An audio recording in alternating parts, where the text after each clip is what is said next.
Good evening and welcome to Mining the Riches of the Parsha. Tonight is Thursday night, September 5th, 2024. Shoftim v'shotrim titein lecha b'chol sharecha. You should appoint for yourselves Shoftim and Shotrim. Shoftim are judges. Shotrim are police. By the way, in a complete parentheses, there's a great Israeli TV series called Hashoter Hatov. It's very, very funny, which means the good policeman. It's on Netflix. If you want to watch it, okay, Hashoter Hatov, very, very funny. All right, but Shoftim and Shotrim. Shoftim, judges to judge and to decide law. And Shotrim, police, to enforce the law. How many of each? Well, it's interesting. In Montreal, there are a couple of hundred judges of all the different levels of courts in Montreal, and there are around 5,000 police men and women. Now, in Jewish law, we don't have any mention of a specific number of police, but we do have an indication of the number of judges. When the Jewish law judicial system was first set up by Moshe, initiated by his father-in-law Yisro in the Parsha of Yisro, Moshe set it up so that there was one judge for every 10 people. The Talmud says that in Israel, every town that had at least 120 inhabitants required its own Sanhedrin. Now, the Sanhedrin was the court that could deal with both civil law and criminal law, and that required 69 judges. 23 judges would sit at a time. Sanhedrin has 23 judges, plus there were 46 associate judges. So that means that out of 120 inhabitants, 69 of them were judges. Now, it's hard to imagine that there were more police than judges. Presumably, the ratio, based on these numbers in Jewish law, presumably, the ratio is many more judges than police. The opposite of Montreal and every other place that I know of today. Why is that?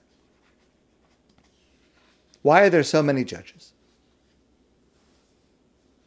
Shoftim v'shotrim titein lecha b'chol sharecha. Appoint for yourself judges and police in the land which God is giving you, meaning in Israel. V'shaftu es ha'am mishpat tzedek, and they will adjudicate the disputes between people with mishpat tzedek, judgments that are just, that are righteous. Lo sate mishpat, lo sakir panim, v'lo sikach shokad. They should not bend justice or give special consideration to one party over another, or take any kind of bribe. Ki hashochad yaver einei chachamim v'yisalef divrei tzadikim, because a bribe blinds the eyes of the wise and distorts the words of the righteous. We discussed that verse earlier. Tzedek, tzedek tirdof, justice, justice shall you pursue. We discussed that also earlier this week. L'man tichya v'yarashta es ha'oretz, in order that you should live and dwell in the land asher Hashem Elokecha nosen lach, that Hashem, your God, is giving to you, the land of Israel. What's clear from this passage is that if the character of the judge is not sterling, then that's worse than no judge at all. Earlier this week, we discussed this repetition of the word tzedek, tzedek, tirdof. Why doesn't it just say pursue justice? Rather, it says justice, justice shall you pursue. Why 2 times the word justice? We gave one answer earlier this week, and there are many answers, but one answer is tzedek, the first word, refers to the judge's decisions. They must be just. And the second tzedek refers to the personal example of the judges. The decisions have to be just, and the judge's character must also be just. And that's why there were so many judges in Jewish law, because the role of judges is not only to decide cases, but to act as role models with their personal example. And this fundamental aspect of Jewish law reminds us how carefully we must choose our role models, and how hard we must always try to be surrounded by people that make us better. So let's see this even more explicitly.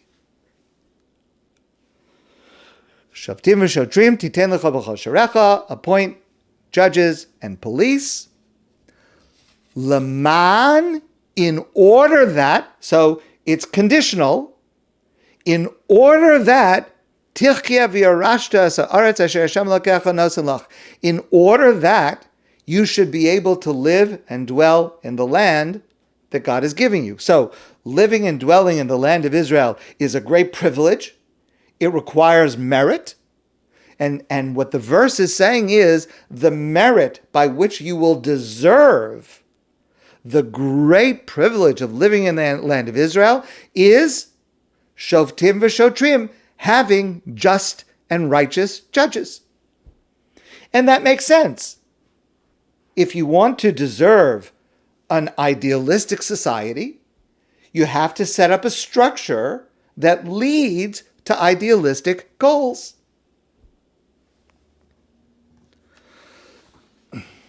Without question, one of the most beautiful jewels in the crown of Judaism, and one of the most significant contributions to human society, is our system of justice in Jewish law. Ours is the first legal system in human history to guarantee equal rights to everyone, equal treatment of rich and poor, citizen and stranger. And the truth is that every Western judicial system is based on, and in many cases borrows from, our Jewish legal system. We should be very proud. We deserve the merit that it brings us. But Rashi makes a slightly different point. Again, appoint righteous judges in order that leman tichya ve'arashtas aretz, in order that you should live and dwell in the land that God has given you, the land of Israel. Listen to the words of Rashi.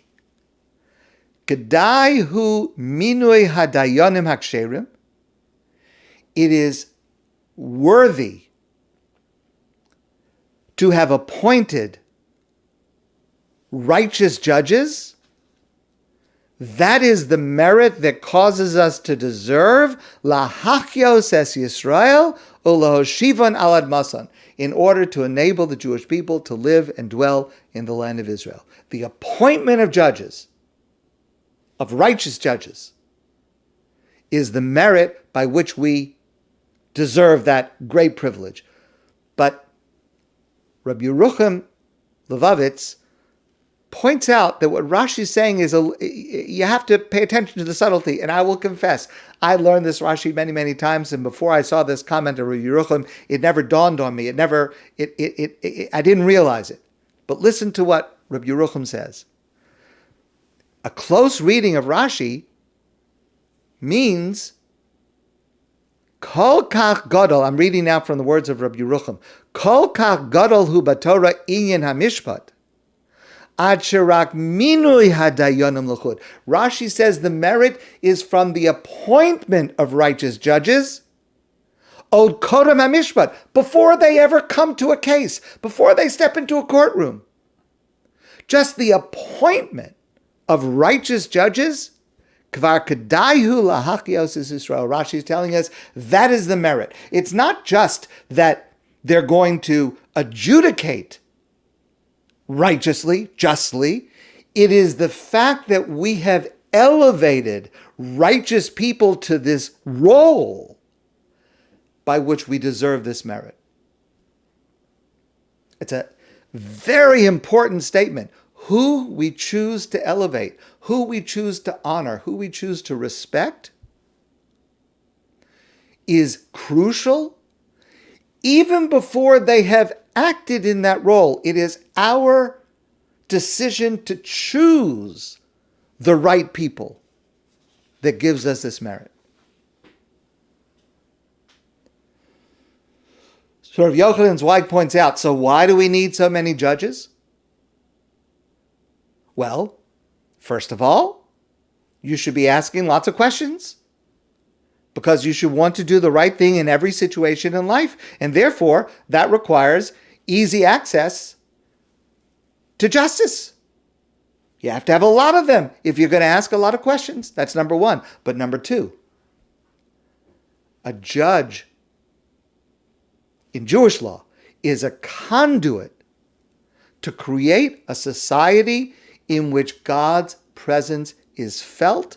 In other words, judges are supposed to act as role models for the rest of society. The function of the judge, Rabbi Zweig says, is to create this atmosphere of awareness of God's presence. And that's why we have to be surrounded by them. That's why there are so many of them.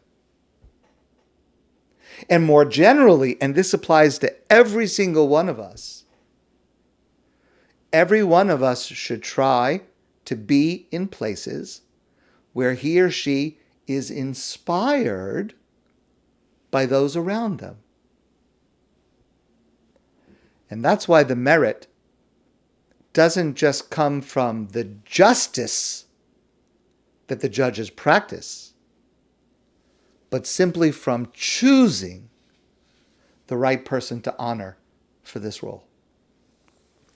One of the great, beloved Hasidic masters is Rabbi Yitzchak of Berdichev. He wrote a work, a commentary to the Torah called Kedushas Levi. And in that work, he gives advice on how to ensure that we will be judged favorably on Rosh Hashana. And now that the month of Elul has begun, the month of preparing for the high holidays, this should be foremost in our minds. What will we do in order to create a situation that we will be judged favorably by God on Rosh Hashana? And Kedushas Levi offers advice from our Torah portion, Parsha of Shoftim. Shoftim v'shotrim titein lecha, judges and police you should appoint. V'shaftu es ha'am mishpat tzedek. You'll notice that there's something strange about the syntax. And they will adjudicate the disputes of the people with mishpat tzedek, with righteous justice. In other words, you should establish judges and guards for yourself and judge the people with righteous judgment. Says the Kedushas Levi, Rabbi Yitzchak of Berdichev, God is telling us, as we approach Rosh Hashana, we always read this Torah portion just weeks before Rosh Hashana. Shoftim v'shotrim titein lecha. We will appoint our judges for this Rosh Hashanah. We will decide how we will be judged this Rosh Hashanah. Yes, of course, the judging takes place by God, but we will decide the manner in which we are adjudicated on Rosh Hashanah by God. We will determine what sort of judgment we will receive based on the next part of the verse, V'shaftu es ha'am mishpat tzedek. When we judge others with righteous judgment, V'shaftu es ha'am mishpat tzedek, when we practice judging others in a favorable manner, then we will also be judged by God charitably and favorably. Shoftim v'shotrim titein lecha. We will cause that judgment for ourselves. It says the Kedushas Levi, Ata ba'atzmacha tisakem v'tachin hamishpat shel mala. You yourself, me, I myself, will establish in what manner will God judge me on Rosh Hashanah. I heard this story from Rabbi Meilech Biderman. It's an incredible story. There was a rabbi who was born and raised in Yemen, a Yemenite Jew, and he moved to Israel, and he started a yeshiva, and the yeshiva was successful. So once he traveled to New York to raise funds for his yeshiva. He met a man in New York, a wealthy Jewish man, and met him to ask for a donation for his yeshiva. Now they met at a yeshiva in Brooklyn, a place where people were studying Torah, and they met there because it was just next door to this man's office. So the rabbi meets this man in the Beit Midrash, in the study hall where everyone's studying Talmud. The rabbi told the man his story, told him about the yeshiva. The man was very impressed and agreed to give him a generous donation. So he said to the rabbi, wait for me here, just a few minutes. I'm going to go back to my office next door and write you a check, and I'll bring it right back. So the rabbi is sitting in this yeshiva, in this Beis Medrash. He's sitting there, and while he's waiting, he opens a Gemara. He opens a volume of Talmud, and he starts to study. The man comes back a few minutes later, and he says, forget it. I'm not giving you anything. And the rabbi says, what happened? Why are you saying that? You just agreed. Why did you change your mind? So the man says to him, because you're a faker. You're a con man. I just came back in, and I see that you're studying the Talmud with the volume upside down. You have the book upside down. Obviously, you aren't a real rabbi. You don't even know which way to hold the Hebrew book. You're a liar and a thief, and I'm not giving you anything. So the rabbi says to him, please, just wait one moment, and please let me explain. He says, I was born and raised in Yemen.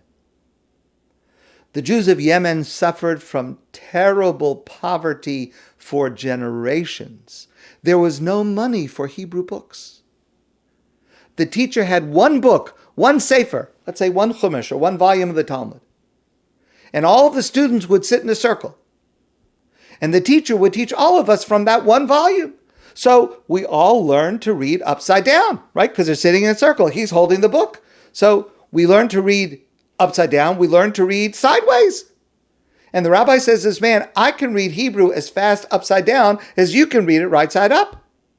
And the rabbi showed him. They both took copies of the same volume of the Talmud. The man in New York read it right side up. The rabbi held it upside down. And the rabbi could read faster than the man. He was astounded. The man from New York was astounded. And then he started to cry. He cried out of amazement at the devotion of generations, centuries of Yemenite Jews who, despite terrible poverty and suffering, clung to God in his Torah, studying and observing with faithfulness and reverence. And this man cried at misjudging this holy rabbi. He cried at realizing that he had failed to judge another person favorably. Now, of course, we have the right to ask. If we see something unusual like that, we could ask, Rabbi, it's interesting. Can you tell me why you're holding the book upside down? And if in fact the person is faking, to respond in a like manner. But here's the point. Don't rush to judgment. Don't assume a negative interpretation of what you see. First of all, because all too often you'll be wrong. And second, you will be judged by God the same way you judge others. Shoftim v'shotrim titein lecha, you will determine, I will determine how I am judged. V'shavtu es ha'am mishpat tzedek, if I judge others favorably, then hopefully God will do the same for me and for you. A few years ago, I was at an event and I had the opportunity to speak to a wonderful person in our community, Rabbi Henoch Singer. You may know who that is, a wonderful, wonderful person. And we had the chance to speak together, and we were discussing a passage in this week's Torah portion, the Parsha of Shoftim, and I learned such a valuable insight from him. And I'd like to share it with you. So, as the name implies, the Parsha of Shoftim is largely about the judicial system, Jewish law. And there is a fundamental principle in Jewish criminal law that's in our Torah portion, Al pi shnayim edim yakum davar. The truth is established in court, in a Jewish court, by two eyewitnesses. In order to convict someone of a criminal crime, of a criminal offense, there must be two eyewitnesses. Now, there is a very high standard of personal character of those witnesses. There must be great credibility of these witnesses, and there is exhaustive cross-examination by the judges of these witnesses. But once we have two witnesses like this that meet all these criteria and all these tests, then the truth in the case is decided based on the testimony of these two eyewitnesses. What if there are two sets of witnesses who disagree, who contradict each other? What if two witnesses come to the court and say that Reuven killed Shimon? God forbid. Two witnesses say Reuven killed Shimon. And another two witnesses come and they say, no, Reuven did not kill Shimon. And again, both sets of witnesses have equal credibility, both have personal character, both were cross-examined, that there's an equal level of credibility of both sets of witnesses, and the judges are not able to adjudicate which one is telling the truth, which set is telling the truth. So that's called Edim Hamachishim Zuazu, two sets of witnesses that contradict each other, and what happens in that case is we dismiss them all. Because there's no way for us to adjudicate which ones to accept, and they contradict each other. We disregard them all, and we rely on whatever other evidence there might be. It's not such an uncommon thing, because often different people will see the same event and have contradictory versions of what happened. Okay, Edim Hamachishim Zuatzu, two sets of witnesses that contradict each other, we disregard them all. All right. But there's a special case in this week's Torah portion called Edim Zomimim, which means plotting witnesses. Goes like this. Two witnesses come to the Jewish court, and they are credible in every way as I mentioned. And they come to court and they say, Reuven killed Shimon. And the court examines, cross-examines, questions them, and accepts their testimony, though no final decision had yet been issued. And then 2 more witnesses come to the court. And they come and say, we don't know if Reuven killed Shimon, but what we do know is that the first set of witnesses, they cannot possibly know because they were with us in a different place on the day and time that the alleged murder took place. Imanu hayisim b'makom ploni. Those witnesses, we don't know if Reuven killed Shimon, but those witnesses don't know either because Imanu hayisim b'yom ploni, they were b'makom ploni, they were with us at the alleged time in a different place. So these second witnesses are subject to the same high standards and exhaustive cross-examination. And then, if the second witnesses are found to be credible, then the Torah says, "Va'asisim lo kasher zamim lasas la'achiv." We punish the first witnesses, who we call plotting witnesses. We assume they were plotting to get the alleged murderer in trouble, and we do to the witnesses, the first witnesses, what they wanted to have happen to the defendant.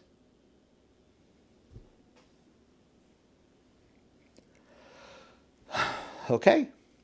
So, in other words, we accept the second set of witnesses as true and the first set as false, and then we punish the first set of witnesses with what they tried to have happen to the defendant. Says the Gemara, the Talmud tells us, Chidushu, this is counterintuitive. This is not expected, but it's what the Torah says, so that's the rule. It doesn't seem to be logical, but this is what the Torah says, and this is the rule. Why is it counterintuitive? So the standard answer goes like this. In this case, the second set of witnesses are believed over the first 2 witnesses, not like the case of 2 sets of witnesses who contradict each other, where all of them are simply dismissed. Nobody's punished for anything. We just disregard all of them. Why should this case be different? Well, because why should it be the same? Because ultimately, the first set of witnesses will lead to finding the defendant guilty, while the second set of witnesses, though they're not testifying about the alleged murder, remember, but they will still lead to the defendant being acquitted. So on the surface, we should look at this as Edim Hamachishim. They're contradictory witnesses, and we should disregard all of them. But here, since the second set of witnesses are not directly contradicting the first set, remember, they're not saying anything about the murder. They're just saying this because the first witnesses testified about the murder. The second witnesses are not testifying about the murder. They're testifying about the first witnesses. So the second set are not contradicting the first set. They are just undermining the credibility of the first set. And the Torah says this is a chidush. This is counterintuitive. It's not necessarily what we would expect, but we accept the second witnesses are true, and we punish the first witnesses kasher zamam, like they wanted to do to the others. Okay. I realize that's all a little bit technical, but please bear with me now, because this is the part that Rabbi Singer told me. And this is a lesson that applies to every single one of us, especially now. Remember our case. The judges heard testimony of the first set of witnesses, and after examining them and questioning them, the judges accepted that testimony as true. They found no discrepancy. They found no lack of credibility. They accepted the first witnesses as telling the truth. Then another 2 witnesses come, And by saying about the first witnesses, Imanu Hayisam B'Makom Ploni, the first witnesses were with us in a different place, what they are essentially saying to the judges is, you were fooled. You were wrong. You didn't do your job properly. Because in fact, you accepted those first witnesses as credible, but they're liars. They're liars about where they were on that day.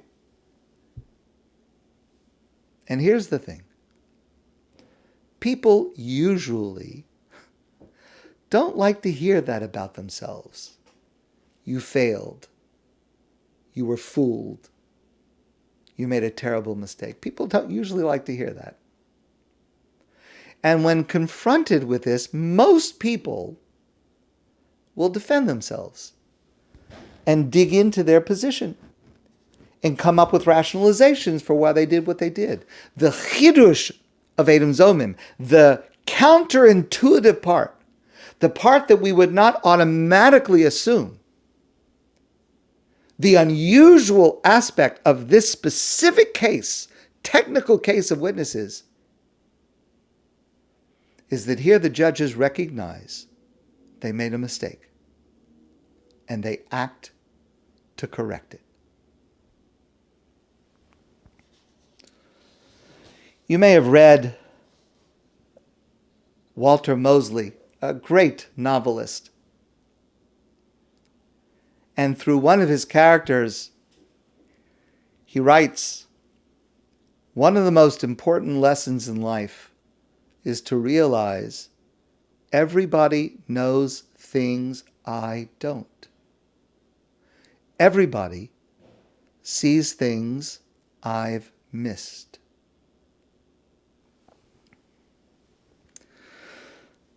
So many people would be so much more pleasant to live with if they would just follow this advice. And I am absolutely certain that that is true. When we stand before God in judgment on Rosh Hashana, we are not able to deny our mistakes. But before each other, we try our hardest to do just that. Edom Zomim, this technical case of a unique situation of witnesses, should be a lesson for us in how leaders, how role models should act to accept they missed something and then correct it. And we should do our best to emulate their example. My friends, I wish you a wonderful evening and a beautiful Shabbos. And I look forward to seeing you soon in person.